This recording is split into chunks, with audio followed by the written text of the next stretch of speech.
Hello friends, welcome to just creative world. ഇന്നത്തെ recipe നല്ല tasty ആയിട്ടുള്ളൊരു സാമ്പാറാണ്. ഇത് വളരെ എളുപ്പമാണ് ഉണ്ടാക്കാനായിട്ട്.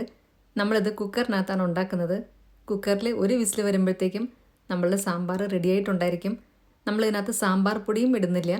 സാമ്പാർ പൊടി ഇല്ലാതെ തന്നെ നല്ല സാമ്പാർ നമ്മൾക്ക് ഉണ്ടാക്കാൻ പറ്റും. അപ്പോൾ നമ്മൾക്ക് നോക്കാം ടേസ്റ്റി ആയിട്ടുള്ള ഈ സാമ്പാർ എങ്ങനെയാണ് ഉണ്ടാക്കുന്നതെന്നുള്ളത്. അതിനായിട്ട് ആദ്യമേ തന്നെ ഒരു വലിയ കുക്കർ ഞാൻ എടുത്തിട്ടുണ്ട്. അതിനകത്തേക്ക് 1 കപ്പ് സാമ്പാർ പരിപ്പാണ് ഇട്ട് കൊടുക്കുന്നത്. പരിപ്പ് നല്ലപോലെ കഴുകിയതിന് ശേഷം നമ്മൾക്കിനി അതിനകത്തോട്ട് 2 കപ്പ് വെള്ളം ഒഴിച്ചു കൊടുക്കാം.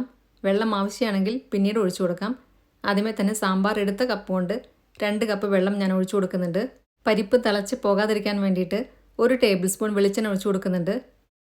ഇനി വേണ്ടത് 1 ടീസ്പൂൺ ചെറിയ ജീരകം, 2 ഉണക്കമുളക്, കുറച്ച് കറിവേപ്പില, തക്കാളി ഒരെണ്ണം ചെറുതായി അരിഞ്ഞത്, പിന്നെ 1/2 ടീസ്പൂൺ മഞ്ഞൾപ്പൊടി, 1/2 ടീസ്പൂൺ കായപ്പൊടി. ഇനി നമ്മൾ വെജിറ്റബിൾസ് ആണ് ഇട്ട് കൊടുക്കുന്നത്. മത്തങ്ങ ഒരു ചെറിയ കഷ്ണം അരിഞ്ഞത്, വഴുതനങ്ങ ഒരെണ്ണം അരിഞ്ഞത്, പകുതി ക്യാരറ്റ് അരിഞ്ഞത്, ഒരു ചെറിയ കഷ്ണം ചേന, ഒരു ഉരുളക്കിഴങ്ങ് അരിഞ്ഞത്, പിന്നെ ഇട്ട് കൊടുക്കുന്നത് ബീൻസ്, ഒരു ചെറിയ കഷ്ണം പടവലങ്ങയും കുമ്പളങ്ങയും അരിഞ്ഞത്, മുരിങ്ങക്കായ 4 കഷ്ണം കൂടി ഇട്ട് കൊടുക്കുന്നുണ്ട്. ഇനി നമുക്ക് ഇതിനകത്തേക്ക് കുറച്ചും കൂടെ വെള്ളം ഒഴിച്ചു കൊടുക്കേണ്ടി വരും. 1 കപ്പും കൂടെ വെള്ളം ഒഴിച്ചു കൊടുക്കുന്നുണ്ട്. ആവശ്യത്തിനുള്ള ഉപ്പും കൂടി ഇട്ട് കൊടുക്കാം. ഇനി ഇട്ട് കൊടുക്കേണ്ടത് ഒരു സവാള അരിഞ്ഞത്, 2 ടേബിൾ സ്പൂൺ വെളുത്തുള്ളി അരിഞ്ഞത്, 2 പച്ചമുളക്. ഇത്രയും ഇട്ട് കൊടുത്തതിന് ശേഷം നമ്മൾക്കിനി എല്ലാം കൂടെ ഒന്ന് ഇളക്കി കൊടുക്കാം. ഇനി കുക്കർ അടച്ചു വെച്ചിട്ട് നമ്മൾക്കിത് അടുപ്പത്തോട്ട് വെക്കാം. ഉപ്പ് വേണമെന്നുണ്ടെങ്കിൽ നോക്കിയിട്ട് കുറച്ചും കൂടി ഇട്ട് കൊടുക്കാം. ഇനി ഇത് ഫ്ലെയിം ഓൺ ചെയ്തതിന് ശേഷം മീഡിയം ഫ്ലെയിമിൽ വെക്കുക. 1 വിസിൽ വരുന്നവരെ വെയിറ്റ് ചെയ്താൽ മതി. 1 വിസിൽ വന്നു കഴിഞ്ഞാൽ നമുക്ക് കുക്കർ ഓഫ് ചെയ്തിടാം. ഇതിൻ്റെ സ്റ്റീം എല്ലാം നല്ലപോലെ പോകണം, അതുവരെ വെയിറ്റ് ചെയ്യാം. ഇപ്പം കുക്കർ ഓഫ് ചെയ്ത് കഴിഞ്ഞിട്ട് കുറച്ച് സമയമായിട്ടുണ്ട്. ഇതിൻ്റെ സ്റ്റീം എല്ലാം നന്നായി പോയിട്ടുണ്ട്. ഇനി നമുക്ക് കുക്കറൊന്ന് തുറന്ന് നോക്കാം. വെജിറ്റബിൾസും പരിപ്പും എല്ലാം നല്ലപോലെ വെന്തിട്ടുണ്ട്. ഒന്നും വെന്ത് കൂടിപ്പോയിട്ടുമില്ല. ഇനി നമുക്ക് ഇതിനകത്തോട്ട് പൊടികളാണ് ഇട്ട് കൊടുക്കാനുള്ളത്. അത് ഡയറക്റ്റ് ഇട്ട് കൊടുക്കാതെ വേറൊരു പാത്രം എടുക്കാം. അതിനകത്തോട്ട് വേണം നമ്മൾ ഇട്ട് കൊടുക്കാനായിട്ട്. അതിനായിട്ട് ഒരു ചെറിയ പാത്രം എടുത്തിട്ടുണ്ട്. അതിനകത്തേക്ക് കായപ്പൊടി 1/2 ടീസ്പൂൺ, മുളക് പൊടി 2 ടീസ്പൂൺ, കാശ്മീരി മുളക് പൊടിയും കൂടെ മിക്സ് ചെയ്തിട്ട് അങ്ങനെ വേണമെങ്കിലും ഇട്ട് കൊടുക്കാം. ഉലുവാപ്പൊടി 1/4 ടീസ്പൂൺ, മല്ലിപ്പൊടി 3 ടീസ്പൂൺ, കുരുമുളക് പൊടി 1/2 ടീസ്പൂൺ, ചെറിയ ജീരകത്തിൻ്റെ പൊടി 1/2 ടീസ്പൂൺ. ഇത്രയും ഇട്ട് കൊടുത്തതിന് ശേഷം കുക്കറിൽ നിന്ന് പരിപ്പ് വേവിച്ച വെള്ളവും കൂടെ കുറച്ച് ഇതിനകത്തോട്ട് ഒഴിച്ചു കൊടുക്കുക. അതിനുശേഷം ഇതിനകത്തേക്ക് പുളിയും കൂടെ ഒഴിച്ചു കൊടുക്കാനുണ്ട്. അതിനായിട്ട് ചെറിയൊരു നാരങ്ങ വലുപ്പത്തിലുള്ള പുളി വെള്ളത്തിലിട്ടത് പിഴിഞ്ഞത് ഇതിനകത്തേക്ക് കുറച്ച് ഒഴിച്ചു കൊടുക്കുന്നുണ്ട്. നമ്മൾക്ക് നോക്കിയിട്ട് ആവശ്യമാണെങ്കിൽ പിന്നീട് ഒഴിച്ചു കൊടുക്കാം. ഇനി ഇതെല്ലാം കൂടെ മിക്സ് ചെയ്യുക. പൊടികളെല്ലാം കൂടെ നന്നായി മിക്സ് ആക്കിയതിന് ശേഷം നമ്മൾക്കിത് കുക്കറിനകത്തോട്ട് ഒഴിച്ചു കൊടുക്കണം. നമ്മൾ ഈ പൊടികളൊന്നും തന്നെ വഴറ്റേണ്ട ആവശ്യമില്ല. എല്ലാം കൂടി ഇതേപോലെ മിക്സ് ആക്കിയതിന് ശേഷം കുക്കറിനകത്തേക്ക് ഒഴിച്ചു കൊടുക്കുകയാണ്. ഇപ്പം ഇതെല്ലാം നന്നായി മിക്സ് ആക്കിയിട്ടുണ്ട്. കുക്കറിനകത്തേക്ക് ഒഴിച്ചു കൊടുത്തതിന് ശേഷം നമ്മൾക്ക് പുളിയൊക്കെ വീണ്ടും ഒന്നും കൂടെ നോക്കാം. ഇപ്പം ഞാനിതെല്ലാം കൂടെ ഒഴിച്ചു കൊടുത്തിട്ടുണ്ട്. വീണ്ടും ഒന്നും കൂടെ ഒന്ന് മിക്സ് ആക്കുക. ഈ സമയത്ത് തന്നെ ഉപ്പെല്ലാം ഒന്നും കൂടെ നോക്കാം. ആവശ്യമാണെങ്കിൽ കുറച്ചും കൂടെ ഉപ്പിട്ട് കൊടുക്കാം.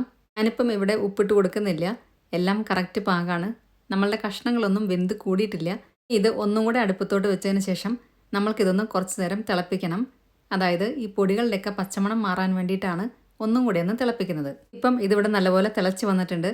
ഈ സമയത്ത് നമ്മൾക്ക് ഇതിനകത്തോട്ട് ഒരു പിടി മല്ലിയില അരിഞ്ഞതും കൂടി ഇട്ട് കൊടുക്കാം. എന്നിട്ട് നമ്മൾക്ക് കുക്കർ ഓഫ് ചെയ്യാം. ഇപ്പം ഇവിടെ കുക്കർ ഓഫ് ചെയ്തിട്ടുണ്ട്.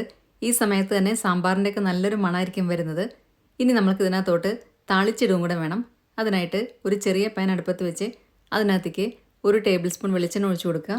വെളിച്ചെണ്ണ ചൂടായി കഴിയുമ്പോൾ 1 ടീസ്പൂൺ കടുകിട്ടൊന്നും പൊട്ടിക്കുക. കടുക് പൊട്ടി വന്നതിന് ശേഷം 1 ടീസ്പൂൺ ജീരകം, അതിനുശേഷം 2 ടേബിൾ സ്പൂൺ ചെറിയ ഉള്ളി അരിഞ്ഞത്, പിന്നെ കുറച്ച് കറിവേപ്പില, 4 ഉണക്കമുളക്. ഇത്രയും ഇട്ട് കൊടുത്തതിന് ശേഷം എല്ലാം കൂടെ നന്നായിട്ടൊന്ന് വഴറ്റിയെടുക്കുക. ഏതാണ്ട് ബ്രൗൺ കളർ ആകുന്ന രീതിയിൽ വഴറ്റിയെടുക്കുക. ഒരുപാട് തീ കൂട്ടി വെക്കേണ്ട ആവശ്യമില്ല. ഇപ്പം ഇതിവിടെ കറക്റ്റ് പാകമായി വന്നിട്ടുണ്ട്. നല്ലപോലെ ബ്രൗൺ കളറായി വന്നിട്ടുണ്ട്. ഈ സമയത്ത് നമുക്ക് ഗ്യാസ് ഓഫ് ചെയ്യാം. ഇനി ഇത് നേരെ കുക്കറിനകത്തോട്ട് ഇട്ട് കൊടുക്കാം.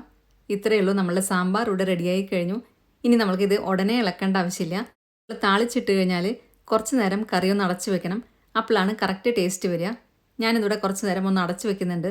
അതിനുശേഷമാണ് ഇനി ഇളക്കി കൊടുക്കുന്നത്. സാമ്പാർ പൊടിയൊന്നും ഉണ്ടാക്കാതെ തന്നെ നല്ല ടേസ്റ്റ് ആയിട്ടുള്ള സാമ്പാർ ഇവിടെ റെഡിയായി കഴിഞ്ഞു. ഈ രീതിയിൽ ഉണ്ടാക്കി കഴിഞ്ഞാൽ പിന്നെ നമ്മൾ ഇതേപോലെ മാത്രമേ ഉണ്ടാക്കുള്ളൂ. അത്രയും ടേസ്റ്റാണ് ഈ സാമ്പാറിന്. ടേസ്റ്റ് മാത്രമല്ല, നല്ല എളുപ്പമാണ് ഉണ്ടാക്കാനായിട്ട്. നമ്മൾക്ക് പൊടികളൊന്നും വഴറ്റേണ്ട ആവശ്യമില്ല. അപ്പം എല്ലാവർക്കും ഇന്നത്തെ വീഡിയോ ഇഷ്ടമായി എന്ന് വിചാരിക്കുന്നു. വീഡിയോ ഇഷ്ടമായിട്ടുണ്ടെങ്കിൽ നിങ്ങളുടെ ഫ്രണ്ട്സിനും റിലേറ്റീവ്സിനൊക്കെ ഷെയർ ചെയ്യാൻ മറക്കരുത്. സബ്സ്ക്രൈബ് കൂടെ ചെയ്യുക. അതിൻ്റെ സൈഡിലുള്ള ബെല്ലൈക്കണിൽ ഓൾ എന്നുള്ള ഓപ്ഷനോടെ ക്ലിക്ക് ചെയ്യുക. അപ്പം നെക്സ്റ്റ് ടൈം ഞാൻ വീഡിയോ ഇടുമ്പോൾ പെട്ടെന്ന് തന്നെ നിങ്ങൾക്ക് നോട്ടിഫിക്കേഷൻ വരുന്നതായിരിക്കും. ഈ രീതിയിൽ സാമ്പാർ ഉണ്ടാക്കി നോക്കിയതിന് ശേഷം നിങ്ങളുടെ ഫീഡ്ബാക്സ് എല്ലാം കമൻസിലൂടെ അറിയിക്കാൻ മറക്കരുത്. നല്ലൊരു വീഡിയോ ആയിട്ട് വീണ്ടും കാണാം. താങ്ക്